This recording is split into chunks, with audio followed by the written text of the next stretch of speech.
Hello. Hi, it's Kristen. Just wanted to talk to you tonight a little bit about surprise dinosaurs. I wanted to specifically talk about the aerodynamics of dinosaurs and the lies that these paleontologists have been feeding you for your entire lives in exchange for millions of dollars, a pat on the back by the liberally biased media, and big high five from all the feminists out there who want to kill babies and scream at their bodies or whatever the heck they scream. So tonight I wanted to talk to you about the pterosaur, silent P. What else are you hiding? Just kidding. And so what the pterosaur was it was a flying dinosaur.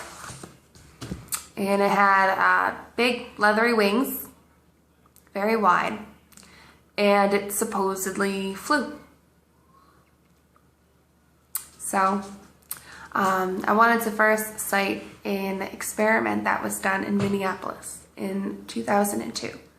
And what this experiment was they wanted to take something that they knew would fly and they knew would glide as a control in an experiment.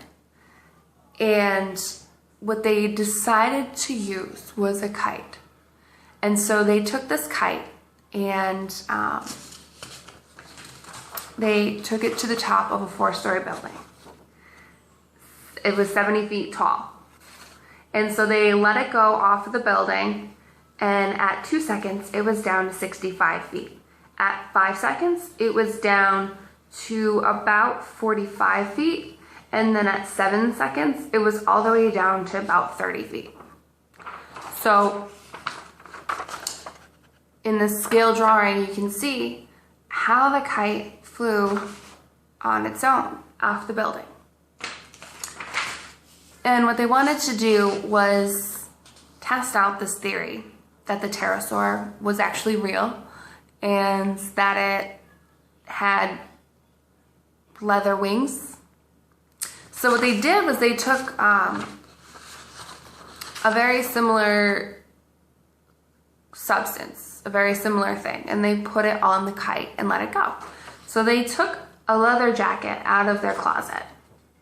And as you can see, they equipped the kite with the leather jacket. And they're still at that same 70 feet, but at 2 seconds, they're already down to the 45 feet.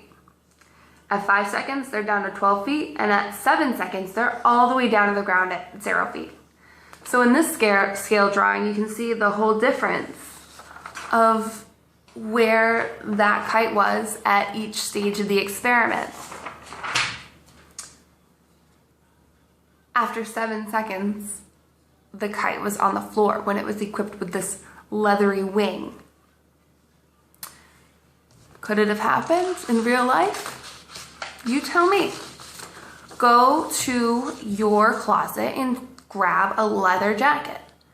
Open up your window and throw it out. What do you think's gonna happen? Guarantee you it's not gonna fly. It's not gonna go gliding off into the breeze. It's gonna fall like a sack of bricks. Now imagine that leather jacket is 40 feet across. Like the pterosaur. 40-foot wingspan with these leather-like membranes on their wings. Tiny little tail that does not allow for leverage, and these bulging eyes, which have been shown to not be good for flight. So this dinosaur supposedly flew. And this dinosaur supposedly existed and was around, and you know, it doesn't make sense. This is the type of dinosaur that makes these atheists and these paleontologists sit there and say, oh, dinosaurs are just like birds. Oh yeah, birds, they're what dinosaurs are now. And no, it's not true. They never flew, they never existed. Dinosaurs do not equal birds. You can't just say, oh, yeah, here's this piece of bone in the ground. It means that there was a dinosaur that had wings and it was made out of leather jackets and whatever else they're trying to say. It doesn't make sense. It doesn't exist. So I think with these experiments that have been proven and just common sense in general, you can say that there's no way that this dinosaur, this pterosaur, ever existed the way that paleontologists are saying that they did. And at that point, I think it's safe to say, what else are you hiding? Paleontologists. If that's not real, then what else isn't? I'm gonna guess everything.